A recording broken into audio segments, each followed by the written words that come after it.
وەرزی چاندنی برنجە لە باشووری کوردستان. دەشتی هەریر و باتاسە. دەشتێک ساڵانە برنجی سەدری و کوردی لێ دەچێندرێت.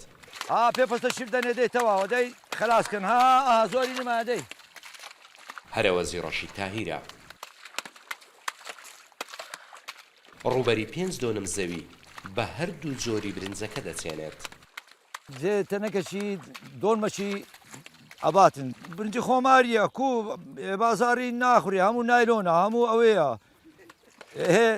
نشاستەیە ئەگە باش بێ هەیە هەتا 150 تەنەکێکە ئەگەر ئاو هەبی و باش بی چاو لێ بکەیت. بە بەراورد بە بەرهەمە کشتتوکاڵیەکانی دیکە چاندنی برنج کاتی زۆر و ماندووبوونی زۆریشی پێویستە، بەڵام بەرهەمێکە جوتیاران خەمی بە بازاڕکردنی لێ ناخۆن و نرخی فرۆشتنیشی بەدڵی ئەوانە.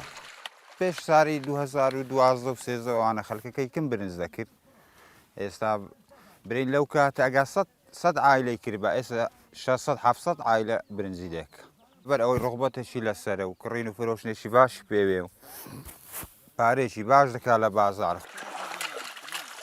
لە کۆی ڕووبەری 100,376 دۆنم زەوی کشتتوکاڵی 53,000 دۆنم زەوی ئەم دەشتە بەراوە. ئەمساڵ 450 جوتیار نیازیانە ڕووبەری 480 دۆنم زەوی بە برنج بچێنن.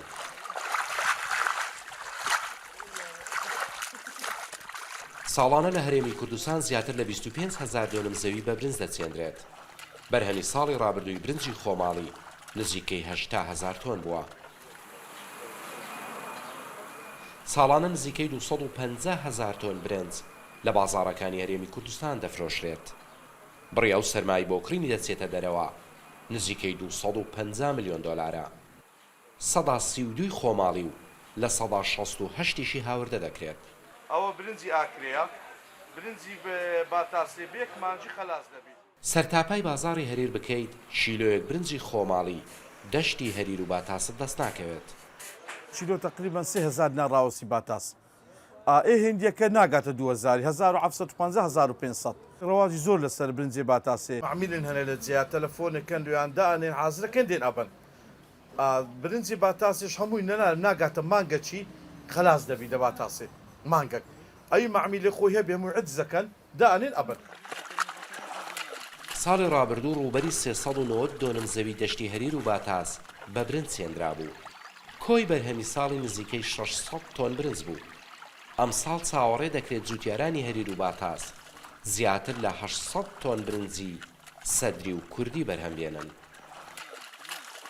بەختیار قادۆ ڕوودا و دەشتی هەریر و باتاس.